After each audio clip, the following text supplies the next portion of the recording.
104, ne? Und wie ist es euch da gegangen in Russland? War schwer, ne, die Winter? Ja, Mann. Du hast ja deine Beine, erzähl mal. Ja, erfroren. Der hat die Füße erfroren. Ja, alles. Und eine russische Familie hat dich, glaube ich, gerettet, ne? Die haben Einer, ja. Einer, der kam zu mir und hat gesagt, Heinz, ich werde dich retten. Und hat ihm die Beine mit Schnee eingerieben, ne? Ja. Und dann hat er gesagt, dann und dann, da und da soll ich auf ihn warten. Und dann hat er mich wieder zurückgebracht in meine Heimat. Also, Seine Einheit. da habe ich erst mal gemerkt, dass der Krieg praktisch unnütz ist. Ne? Ich bin sowieso für den Frieden, habe ich gesagt. Ne? Und dann habe ich immer gesagt, meine Herren, damit ihr gleich Bescheid wisst, wenn der Krieg zu Ende ist, dann bin ich aber wieder ein echter Deutscher.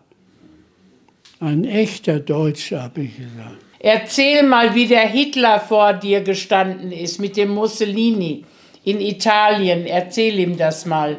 Du hattest das Gewehr und wolltest Hitler erschießen. Und dann hat dein Kollege gesagt, Heinz, mach das nicht, dann stirbt deine ganze Familie. Weißt du das noch? Weiß ich nicht mehr. Weißt du nicht mehr, hat er vergessen, aber so war's.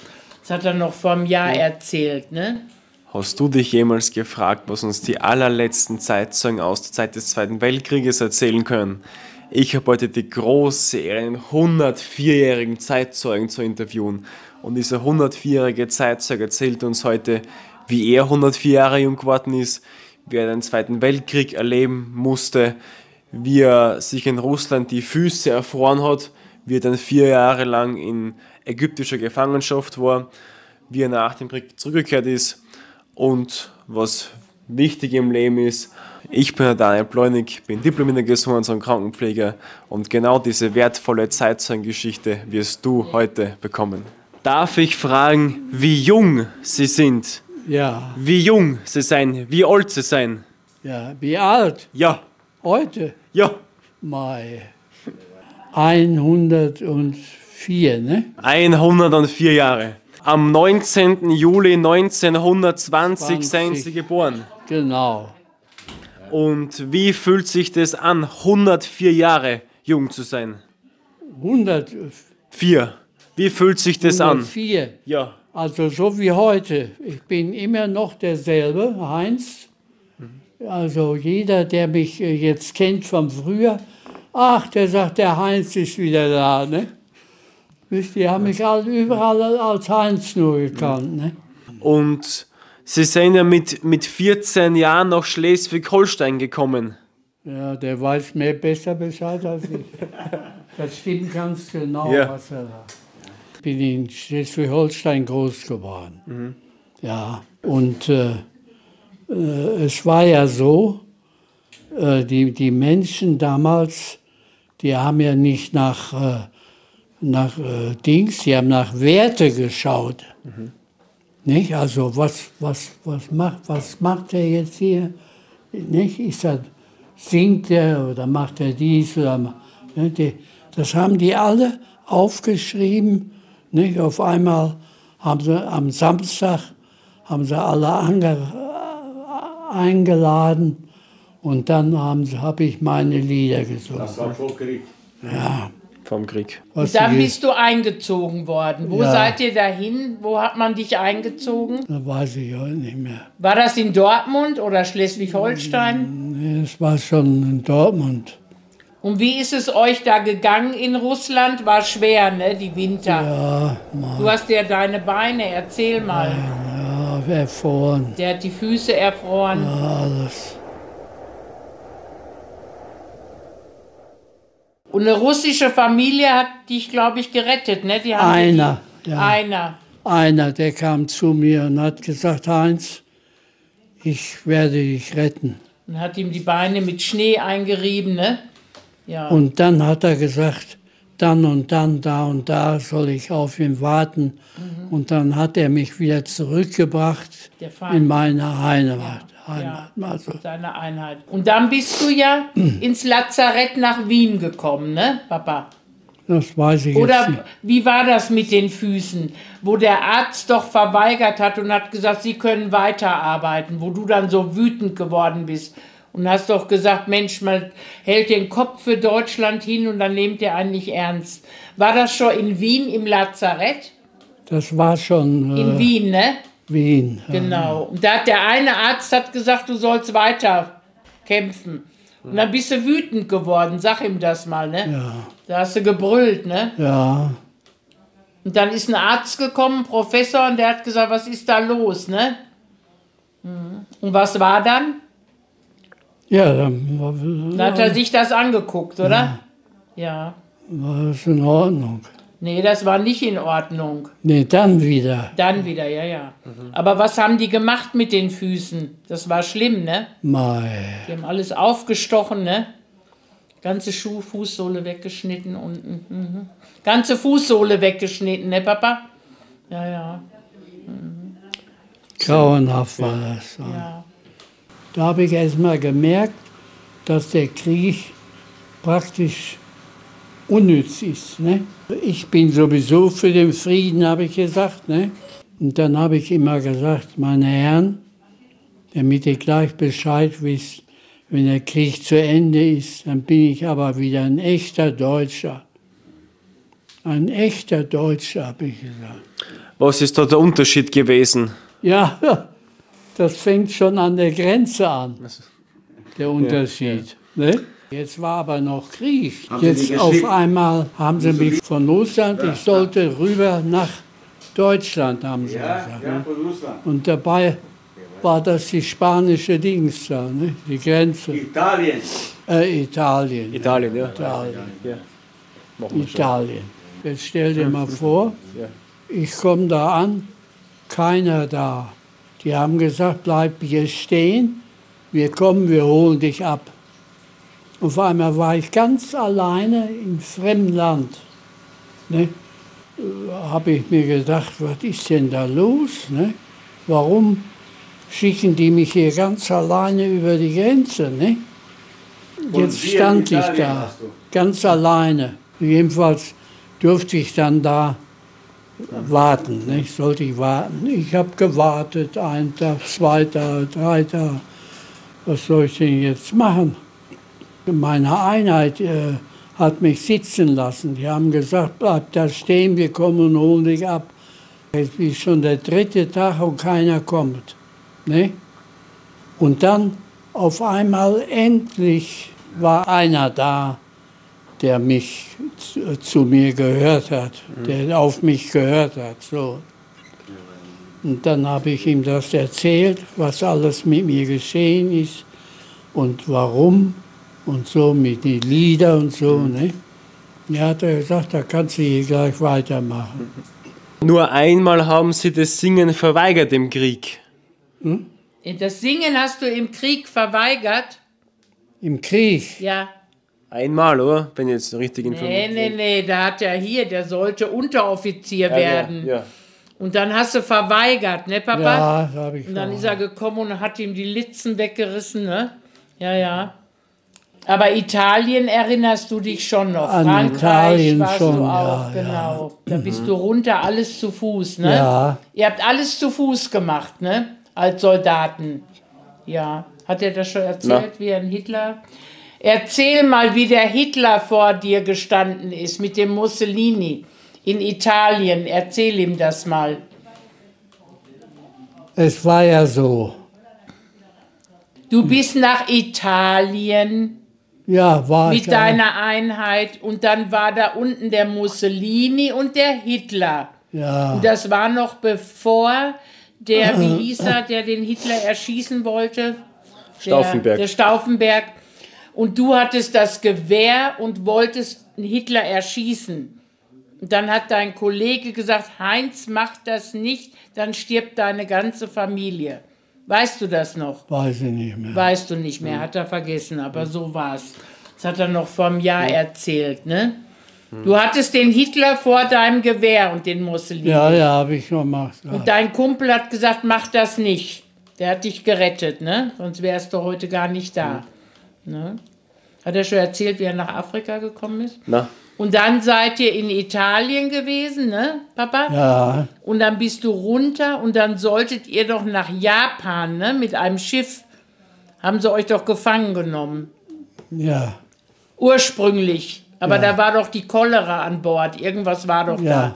Und Nee, dann, da war einer da, der hatte da das Sagen ja, und der hat dann zu mir gesagt, Becker, du bleibst bei uns. Ja. Was auch passiert, ja, du bleibst bei uns, denk daran. ja. Das habe ich auch so eingehalten. Und so bist du nach Alexandria gekommen Ja. mit dem Schiff, ne? Ja. Genau. Und dann erzähl mal, wo ihr da wart in Alexandria, an der Cheops-Pyramide, ne? Ja, die haben wir gesehen. Und die aber hohen Herren sind alle rein und ihr musstet, erzähl mal. uns haben sie nicht reingelassen, Sie mussten draußen. weil wir waren ja Feinde. Ne? Ja, die Engländer haben ihn gefangen genommen. Die Iren und die Engländer, gell, haben dich gefangen genommen, genau. Und wo war das, wo er gefangen geworden ist? Also das war praktisch in Italien unten und die sollten eigentlich ursprünglich nach Japan verschifft werden und da war Cholera an Bord und dann hat der gesagt, du bleibst bei uns in dieser Kompanie. Und dann haben die Engländer dann gesagt, okay, dann geht's nach Alexandria, weil da sind die ganzen Lager, ne Papa? Und dann seid ihr nach Alexandria gekommen und in der Nähe von der Cheops-Pyramide. Und da ist es ihm sehr gut gegangen eigentlich, gell Papa? Ja. Weil er war schlau, der hat, bei der Hitler, was hat der gesagt? Ihr dürft das Lager nicht Verlassen. nehmen, nicht mit aufbauen, Ach so, ne? das weiß Weil ich das der jetzt Feind war. Das nicht. hast du Ja. Aber du, was hast du gesagt? Dir war das egal, ne? Du hast Ja. mitgeholfen. Ja. Das war, Und dich also, haben sie immer gebraucht, ne? weißt du, es war da eine Ecke, wo die Deutschen auch waren, aber nichts zu sagen hatten. Ne? Ihr wart ja Gefangene, ne? Ja. Ja. Ja, und dann ist es, auf einmal kam einer, klopft mich auf die Schulter und dann hat er gesagt, Heinz, kann ich nicht mal sprechen? Ich sage, ja, warum, was ist denn los? Da sagt er, du bist etwas Besonderes. Ich sage, wieso das denn? Er sagte, sind das deine Lieder alle? Ich sage, ja, das sind war in alles Afrika, meine das er Lieder. erzählt hat. Afrika. Und da hat er gesagt, und deswegen bist du unser König hier. Sagt er, du bist praktisch in Feindesland. Kannst Aber du er hat viele Vorteile dadurch gehabt, ne? Und er war ja so, der war auch nicht pingelig mit dem Essen, gell, Papa? Die anderen haben das Essen nie gegessen im Lager, Ja, gell? Die ich wurden immer schwächer, weil Würmer drin waren. Und er hat immer gesagt, her damit, sagt er, das ist Eiweiß. Ja. Du hast immer gegessen, gell, Papa? Der war so, der hatte echt... Hast du erzählt, dass du Searchlight Operator gewesen bist? Nein. Papa, erzähl mal. Die mochten ihn sehr gerne. Da gibt es nichts zu erzählen. Da kam auf einmal einer, Der Ire, ne? weiß nicht Oder mehr, der Engländer. das war ein Ausländer. Ja. Und der kam zu mir und hat dann gesagt, sind Sie Bäcker? Ja. Ja, sagt er, für Sie wird es noch was Besonderes hier geben. Ich sage, warum das denn? Ja, sagt er, wir wissen, dass Sie schön singen Oh können. nein, nicht wieder singen. Papa. Irgendwie sind wir ja zusammengekommen. Ja, aber du wurdest ja Searchlight Operator. Durch die Singerei oder warum? Warum? Warum? Weil du ich, zuverlässig warst. ja, Du hast ja auch denen geholfen, den Ja. Iren, den ganzen Generälen Ja. und die ganzen Vorgesetzten, hast die Schuhe geputzt und Ja. warst immer ordentlich, weil er ist sehr ordentlich erzogen worden. Immer höflich. Und er hat es auch mit aufgebaut, er hat alles mit aufgebaut, weil er gesagt hat, ich pfeife was auf den Hitler, ich mache das, weil da habe ich nur Vorteile. Die behandeln mich gut, dann helfe ich denen auch. Der ist immer schon so sozial gewesen. Okay. Und dann durftest du ja am Scheinwerfer, ne? Ja. dann habe ich auf einmal war ich am Scheinwerfer. Und da hast du immer deinen Kumpels geholfen, das Lager zu verlassen, ne? Erzähl mal abends, gell, wenn sie zu den Mädels immer sind. Erzähl mal, wie du das mit dem Scheinwerfer gemacht hast. Wenn deine Kumpels immer durch den Zaun durch sind, zu den Frauen. Erzähl mal. Ne? Mensch. Erzähl mal. Ach, ist doch... Er hat dann immer den Scheinwerfer weggeschwenkt, ne? Damit sie Das ist nicht jetzt erwischt worden sind. Aber du bist nie mitgegangen, ne, Papa? Nie. Nee, der mochte das nicht. Ja, der war damals schon so. Gell? Weißt du, die sind abgehauen, dann den am anderen Frauen. Tag waren sie wieder da. Ne? Wann sind Sie heimgekommen vom Krieg? Ja, ja. Geil, Wann? Papa, wann bist du nach Hause gekommen? Du warst ganz spät, ne? Ich war der Letzte da, Ja, 48. Der hatte Malaria, hat er sich geholt. Ja, Wusste aber damals keiner, ne, Papa? nee. Wie du heimgekommen bist an 48, da habt ihr eure Seemannskisten, weißt du noch? Ja, Haben sie selber gezimmert, ne? Mit dem Schiff, oder seid ihr gekommen? alles, ja.